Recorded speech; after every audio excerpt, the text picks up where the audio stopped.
বিশ্বকাপের আগেই ব্রাজিল দলে বড় পরিবর্তন। এস্তেবা উইলিয়ানকে ছাড়াই কি নামতে হবে? আর যদি তাই হয় তাহলে তার জায়গা কে নেবে? শেষ পর্যন্ত কোন চমক অপেক্ষা করছে?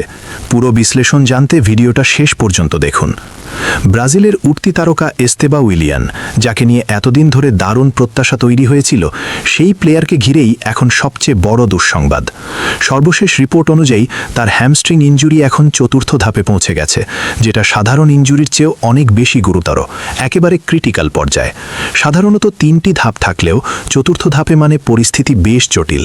এখান থেকে পুরোপুরি সুস্থ হয়ে মাঠে ফিরতে কমপক্ষে 3 থেকে 4 মাস সময় লাগতে পারে এবং বেশিরভাগ ক্ষেত্রেই সার্জারি অপরিহার্য হয়ে দাঁড়ায়। ফলে বাস্তবতা মেনে নিতেই হবে, আসন্ন বিশ্বকাপে আমরা এস্তেবাওকে পাচ্ছি না, এটা এখন প্রায় নিশ্চিত। এই বড় ধাক্কার পর সবচেয়ে গুরুত্বপূর্ণ প্রশ্ন, এস্তেবাও না থাকলে তার জায়গায় কে?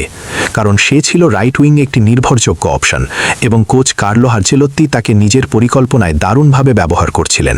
সে ইতোমধ্যেই জাতীয় দলের সঙ্গে মানিয়ে নিয়েছিল, পারফরমেন্সও ছিল চোখে পড়ার মতো, তাই তার শূন্যতা পূরণ করা সহজ কাজ নয়। তবে ব্রাজিলের আক্রমণ ভাগে কিছু নাম ইতোমধ্যেই প্রায় নিশ্চিত, যেমন এনরিক এবং ফিলিপে। এই দুই তরুণ তারকা স্কোয়াডে জায়গা পেতে যাচ্ছেন বলেই ধরে নেওয়া যায়। এনরিকের মধ্যে আছে ফিনিশিং এবং আগ্রাসন, আর ফিলিপে দিতে পারে ক্রিয়েটিভিটি। এর সঙ্গে যদি অভিজ্ঞতার জন্য নেইমার জুনিয়র থাকেন, তাহলে এই মিশ্রণটা হতে পারে ব্রাজিলের বড় শক্তি। তবে মনে রাখতে হবে, এই 3 জনের কেউই এস্তেবাওয়ের সরাসরি রিপ্লেসমেন্ট নয়। তারা নিজেদের জায়গায় খেলবে, কিন্তু রাইট উইংয়ের শূন্যতা থেকেই যাচ্ছে। এখন আসি সম্ভাব্য রিপ্লেসমেন্টদের দিকে।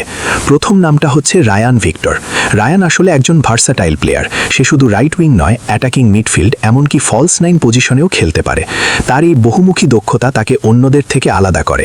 শুধু আক্রমণ নয়, সে ডিফেন্সেও নেমে এসে বল রিকভার করতে পারে, মানে টিমে একটা ব্যালেন্স এনে দিতে পারে।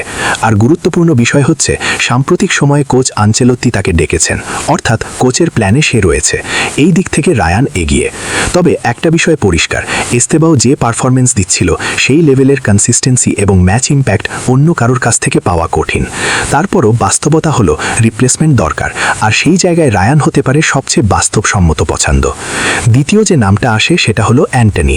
তার স্কিল, ড্রিবলিং, দূরপাল্লার শট সবই দুর্দান্ত।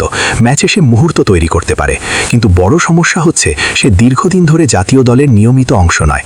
সাম্প্রতিক কলাপগুলোতেও তাকে দেখা যায়নি। যেখানে রায়ান সুযোগ পাচ্ছে, সেখানে অ্যান্টনির অনুপস্থিতি স্পষ্ট করে দেয় সে এখন কোচের প্ল্যানে নেই। তাই হঠাৎ করে বিশ্বকাপের মতো বড় মঞ্চে তাকে নিয়ে আসা বাস্তবসম্মত নয়। পারফরমেন্স ভালো হলেও টিমের সাথে সংযোগ না থাকাটা বড় বাধা। এবার তৃতীয় অপশন, ইগর থিয়াগো। তাকে নিয়ে কিছুটা অনিশ্চয়তা থাকলেও বর্তমান পরিস্থিতিতে সে হতে পারে একটি কার্যকর বিকল্প। যদিও সে মূলত নাম্বার 9 পজিশনের প্লেয়ার, কিন্তু ব্রাজিল স্কোয়াডে এই পজিশনে খুব বেশি স্টেবল অপশন নেই।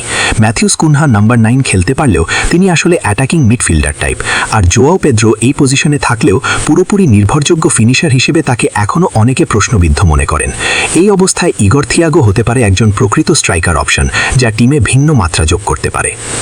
তাই যদি কোচ রাইট উইংয়ে সরাসরি রিপ্লেসমেন্ট না খুঁজে বরং পুরো আক্রমণ ভাগের ভারসাম্য বদলাতে চান, তাহলে ইগর থিয়াগোকে নেওয়া একটি কৌশলগত সিদ্ধান্ত হতে পারে। এটা টিমের ডেপথ বাড়াবে, বিকল্প বাড়াবে এবং ম্যাচ অনুযায়ী ফরমেশন পরিবর্তনের সুযোগ দেবে। সব মিলিয়ে এখানে মতামত ভিন্ন হতে পারে।